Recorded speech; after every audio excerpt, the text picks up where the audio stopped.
وتولى عنهم وقال يا أسفا على يوسف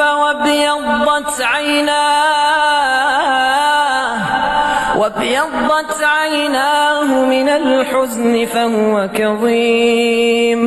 قالوا تالله تفتأ تذكر يوسف حتى تكون حرضا أو تكون من الهالكين.